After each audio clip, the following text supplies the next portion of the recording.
ఇప్పుడు లీజర్గా కూర్చొని సరే ఏదో పంపించాడు కదా చూస్తామని చెప్పి ఆన్ చేశాను. చూస్తే ఫస్ట్ బ్లడ్ థ్రిల్లింగ్. అవును. చూస్తే అసలు చెప్పలేము మామూలుగా.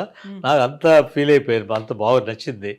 సో ఇమ్మీడియట్గా కోదండరామిరెడ్డి గారికి ఫోన్ చేశాను. ఆయన మామూలుగా షూటింగ్లో అప్పుడు బిజీగా ఉండేవాడు. ఆయన ఫోన్ చేసి అన్న అంటాను, ఆయన డాక్టర్ గారు అంటాడు మామూలుగా.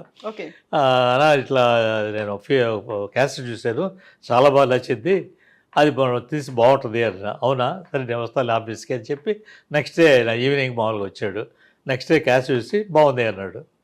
చిరంజీవి గారు చూపించాను, బాగుంది అన్నాడు.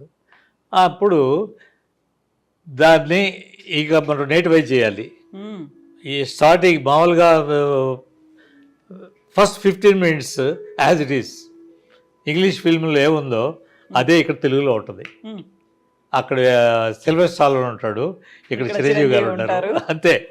అక్కడ ఏ సెట్ వేసారు, ఏ పోలీస్ స్టేషన్ ఎలా ఉందో అన్నీ ప్రతి ఒక్కటి అలాగనే వేసారు. అది చూపించి అందరికీ నచ్చింది. ఫీర్ ఆఫ్ ద స్త్రీ బదులు ఫస్ట్ బ్లడ్ రావటం, అది ఫస్ట్ 15 minutes యాజ్ ఇట్ ఈజ్గా ఫ్రమ్ ది ఒరిజినల్ ఫస్ట్ బ్లడ్లోనే మా తెలుగులో అనుకున్నాం.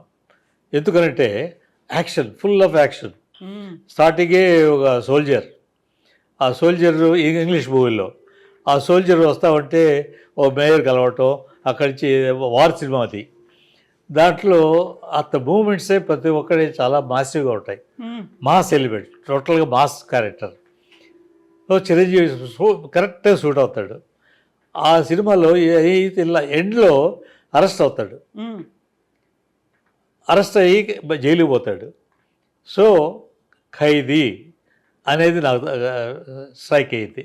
సో టైటిల్ నేనే పెట్టాను, ఖైదీ అనే టైటిల్ నాదే. ఫీర్ ఆఫ్ ద సిటీ బదులు ఫస్ట్ బ్లడ్ పంపించిన బ్యాంబిన వాళ్ళకి ఆ క్రెడిట్, ఖైదీ సబ్జెక్ట్ క్రెడిట్ వాళ్ళకి పోతుంది.